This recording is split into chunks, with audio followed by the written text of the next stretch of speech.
The Untouched Syndicate, Hawks and NPA's inaction against gold and tobacco mafia, threatens SA's financial stability. The Financial Action Task Force's FATF graylisting of South Africa has cast a spotlight on the country's struggle with financial crimes. Among the stark illustrations of this struggle is the notable inaction of the Hawks and the National Prosecuting Authority, NPA, in the face of a sprawling gold and tobacco smuggling network, allegedly masterminded by Zimbabwean tobacco baron Simon Rudland and his associates. This network represents a blatant affront to the country's financial integrity and the government's commitment to clamp down on illicit financial flows.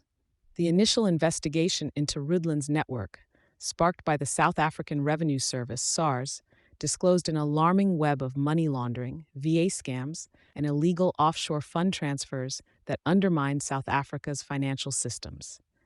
This network profited from collusions involving refineries, cash-in-transit companies, and even bank employees to launder billions. The alleged complicit involvement of Sasfin bank employees in a scheme to move untaxed funds out of the country, amounting to approximately R8.2 billion over the last decade, is particularly distressing. Following the discovery, the bank now confronts a staggering damages claim from SARS, which exceeds half of its balance sheet, a hefty fine, and is even considering the sale of its banking operations.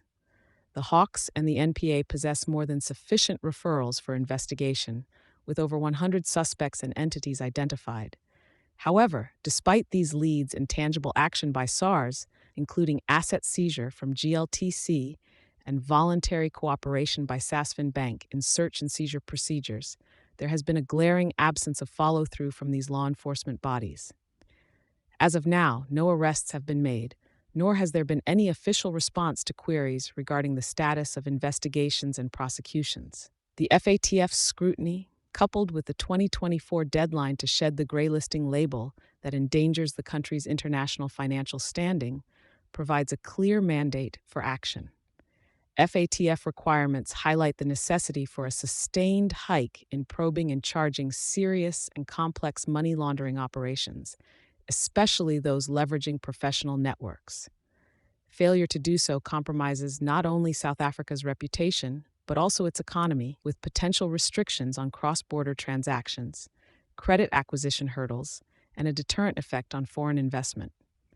With ample evidence at their disposal, one must question why the Hawks and the NPA have refrained from taking decisive actions against the entangled operatives of this financial scandal. Such reluctance seemingly contradicts the stipulations set forth by President Cyril Ramaphosa, the National Treasury, and the collaborative efforts pushed by SARS Commissioner Edward Kieswetter and NPA head Shamila Batohi to combat tax crime and noncompliance. Is it a lack of capacity, will, or something more insidious at play, impeding the Hawks and NPA from fulfilling their mandates to protect South Africa's financial ecosystems? This inaction, if uncorrected, obstructs South Africa's path to financial rectitude and leaves an open wound in the fabric of the nation's governance that the FATF has already judged unfavorably. Thank you for choosing Satori News.